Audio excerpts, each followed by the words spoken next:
Let's talk about trade. Trade is the lifeblood of the world economy, and is one of the main things keeping us from each other's throats. Trade is not always a good thing. From slavery to oil to bananas, history is littered with examples of savagely exploitative trade. But if it's done right, it can work to lift whole regions out of poverty and provide the funding for some of our greatest cultural achievements.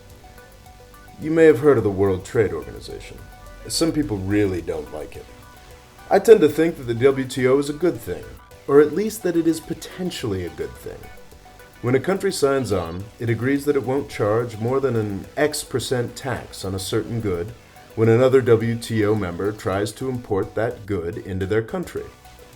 The tax can be significant, you just have to treat all WTO members equally.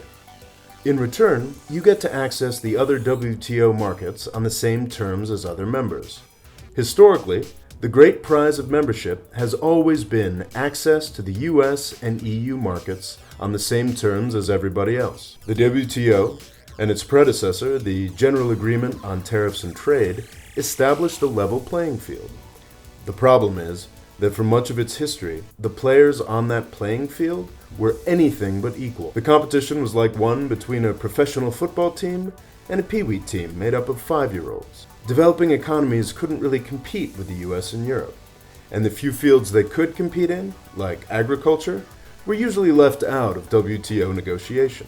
What is good about the WTO is a promise. It is a promise that even though the world players are unbalanced, the decisions affecting trade are at least going to be made together, transparently, and that as their share of trade increases, emerging markets will begin to have a say. Over the past decade, that has finally started to happen.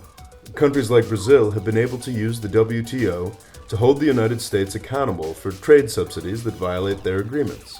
The current round of WTO negotiations, known as the Doha Round, has been held up by emerging markets. Countries like China and India are insisting that agricultural trade be liberalized before rich world concerns like intellectual property and services are dealt with further. The rich world's response is the Transatlantic Trade and Investment Partnership, or TTIP. With this exclusive free trade agreement, the US and Europe want to violate the promise that makes the WTO worthwhile. The US and the EU can't completely control the WTO anymore, so they're taking their ball and going home.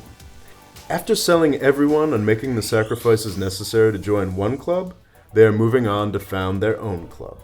The delay in WTO negotiations has led to a lot of problematic bilateral and multilateral trade deals.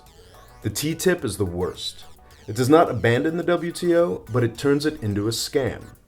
Going forward with TTIP seriously injures the valuable principle that trade decisions should be made universally. It also gives birth to an us versus them mentality that will not do anybody any good in the long run. TTIP is a terrible idea. Thanks for watching. Please subscribe.